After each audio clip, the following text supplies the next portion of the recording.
The early 20th century saw the formation of strategic military alliances, which set the stage for a complex and precarious balance of power in Europe. The creation of the Triple Entente, consisting of France, Russia, and the United Kingdom, presented a significant strategic dilemma for Germany. In the event of a conflict, Germany would face the daunting prospect of fighting a two-front war, against France in the west and Russia in the east. To address this challenge, the German General Staff, led by General Alfred von Schlieffen, developed a meticulous plan as early as 1905. Known as the Schlieffen Plan, it was designed to quickly defeat France before Russia could fully mobilize its massive army. Schlieffen estimated that it would take Russia approximately 6 weeks to organize its forces, providing Germany with a critical window to concentrate its efforts on the Western Front. Despite the formidable size and strength of the German military, Schlieffen recognized that a direct assault on the heavily fortified French border in Lorraine would be costly and time-consuming. Instead, he proposed a bold and audacious maneuver, bypassing the French fortifications by invading neutral Belgium. The plan called for a rapid and powerful right-wing sweep through Belgium and northern France, encircling Paris from the west and trapping the French armies. The Schlieffen Plan was predicated on speed and decisiveness. It envisioned a massive deployment of German troops to the right wing, which would execute a wide flanking movement through Belgium, enveloping and crushing the French forces. Once France was defeated, Germany would then shift its focus eastward to confront Russia. However, when war finally broke out in 1914, the execution of the Schlieffen Plan was compromised. The strength of the German right wing, which Schlieffen had deemed essential for success, was reduced to reinforce German forces in Alsace and on the Russian front. This weakening of the right wing diluted the plan's effectiveness and set the stage for a protracted and grueling conflict. From the perspective of the French General Staff, Belgium was also seen as a likely theater of operations. However, France's British ally was strongly opposed to violating Belgian neutrality, a stance that complicated strategic planning. Instead, the French military developed Plan 16, a strategy that focused on launching an offensive in the central section of the front, specifically to the east of the Moselle River and between Verdun and Metz. Plan 16 was predicated on a doctrine of offensive action, reflecting the French belief in the élan vital, or the fighting spirit of their troops. The plan aimed to penetrate deep into German territory, thereby forcing a decisive engagement. To prepare for this offensive, the French government extended the length of mandatory military service to 3 years, ensuring that a larger and more experienced force would be available when hostilities commenced. Despite these preparations, the outbreak of war caught both sides off guard. The additional manpower envisioned by the extension of military service had not yet fully materialized, and the initial engagements did not proceed as planned. The violation of Belgian neutrality by German forces not only brought the United Kingdom into the war, but also galvanized Allied resistance. The early months of the war saw the implementation of these grand strategies, but reality quickly diverged from the plans laid out by military theorists. The German advance through Belgium and northern France was initially successful, but eventually stalled due to logistical challenges, stiffening resistance, and the sheer scale of the conflict. The Battle of the Marne in September 1914 marked a significant turning point, as the Allies managed to halt the German advance and prevent the encirclement of Paris. On the Eastern Front, Russia mobilized more rapidly than anticipated, launching offensives into East Prussia and Galicia. The initial Russian advances created additional pressure on Germany, necessitating the diversion of forces from the Western Front. The failure of both the Schlieffen Plan and Plan 16 underscored the complexity and unpredictability of modern warfare. The anticipated quick victories gave way to a prolonged and bloody stalemate, with both sides digging in for trench warfare that would define the Western Front for the next 4 years. The strategic plans of 1914, conceived in a different era, proved ill-suited to the realities of industrialized conflict, leading to a war of attrition that would reshape Europe and the world.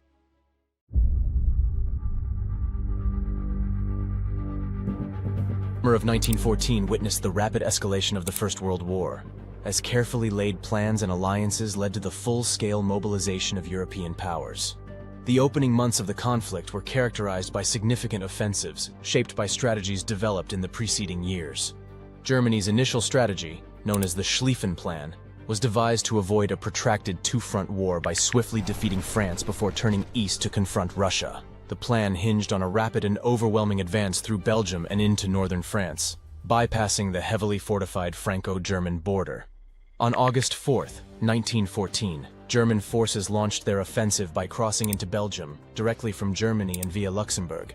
Despite the valiant resistance of the Belgian army, which attempted to slow the German advance by defending strongholds such as Liege and Namur, they were ultimately too small to halt the invasion. The German right flank, consisting of 68 divisions, pushed westward with surprising speed and force. The French General Staff, underestimating the strength and direction of the German attack, quickly found their forces, along with the British Expeditionary Force, in disarray. The Battle of the Frontiers, which peaked on August 22, 1914, proved disastrous for the French, who lost 30,000 men in a single day. This battle saw intense fighting along the borders of France, Luxembourg, and Belgium, and it set the stage for the subsequent retreat of Allied forces. Faced with overwhelming German pressure, the French 4th and 5th Armies, along with the British Expeditionary Force, were forced to retreat, abandoning large swaths of territory from Verdun to Paris.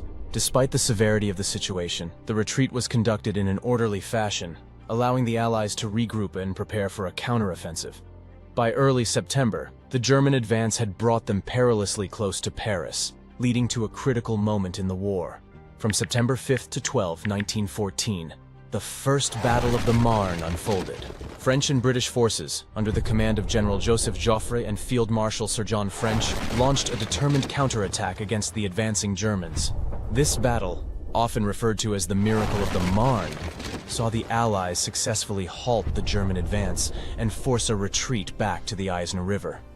The German troops, having failed to secure a quick victory, began to dig in, creating a network of trenches. We will cover the Battle of Marne more in details in our next video.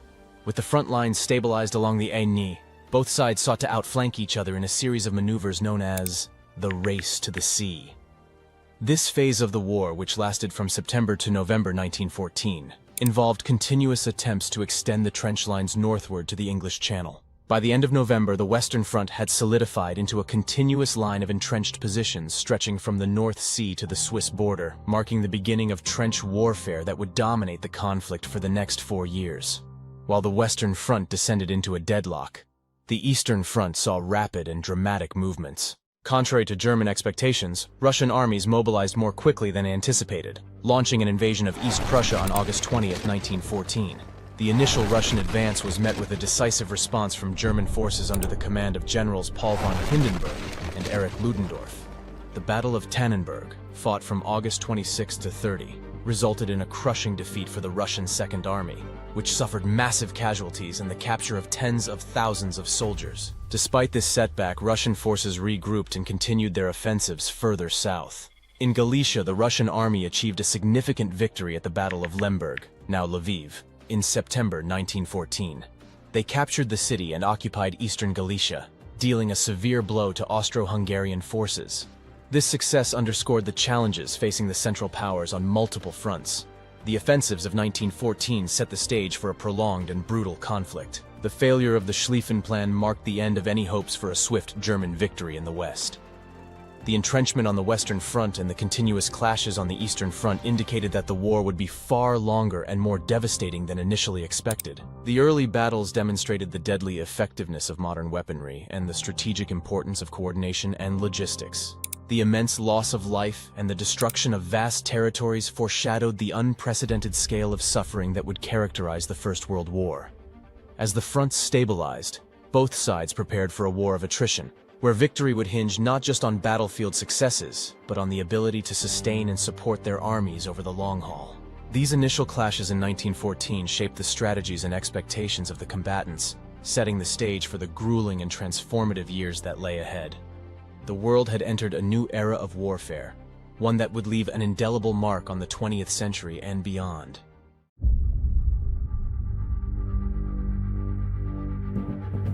The Battle of the Marne, fought from September 5 to 12, 1914, was a pivotal moment in the First World War, marking the end of the German advance into France and the beginning of trench warfare that would dominate the Western Front for the next 4 years.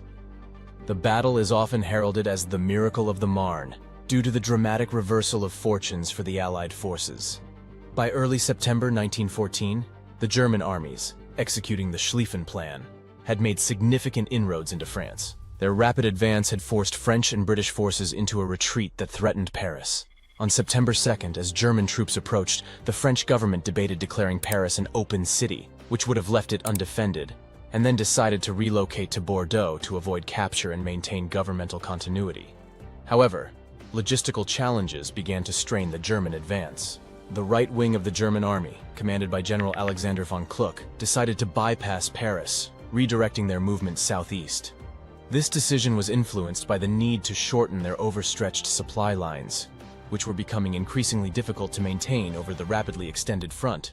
French reconnaissance aircraft played a crucial role in detecting the German shift. This intelligence allowed General Joseph Gallieni, the military governor of Paris, to take decisive action. Gallieni, recognizing the vulnerability of the German flank, ordered General Michel-Joseph Montgomery's newly formed 6th Army to strike at von Kluck's exposed right flank. On September 5th, Montgomery's forces engaged the German First Army near the Ourcq River, creating a breach in the German positions. This unexpected attack halted the German advance and forced von Kluck to redirect his forces to meet the new threat, thereby exposing a gap between his army and that of General Karl von Bülow's Second Army. General Joseph Joffre, the French commander-in-chief, seized the opportunity created by Montgomery's attack. He ordered the Fifth Army, commanded by General Louis Franchet d'Espèrey, and the British Expeditionary Force, led by Field Marshal Sir John French, to exploit the breach between the German First and Second Armies. The Allied forces moved swiftly to penetrate the gap, driving a wedge between von Kluck and von Bülow. The German commanders, realizing the danger of encirclement, ordered a general retreat. Von Bülow's forces pulled back towards the northeast, while von Kluck's troops retreated northward. This maneuver widened the gap between the German armies, ensuring their tactical defeat but allowing them to avoid complete encirclement. Despite heavy casualties, the French and British forces were unable to fully capitalize on their breakthrough due to exhaustion and logistical limitations. Nevertheless, the German retreat marked a significant strategic victory for the Allies. The German armies fell back to the Aisne River, where they began to dig in, establishing defensive positions that would evolve into the extensive trench systems of the Western Front.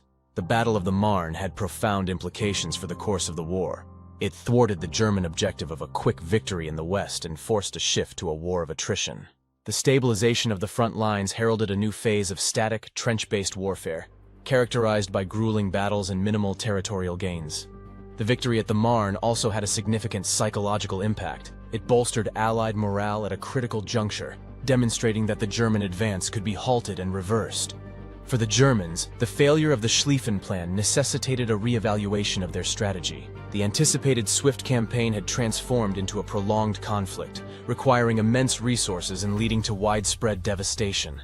The Battle of the Marne must also be understood within the broader context of the early months of the war. It followed the Battle of the Frontiers, where French forces had suffered devastating losses, and the initial German successes in Belgium and northern France. The ability of the Allies to regroup and launch a successful counteroffensive despite these setbacks showcased the resilience and coordination of the French and British military leadership. In the years following the Battle of the Marne, the Western Front became the focal point of the First World War. The entrenched positions from the North Sea to the Swiss border symbolized the stalemate that defined much of the conflict. The battle itself became a symbol of Allied determination and a turning point that shaped the strategic dynamics of the war.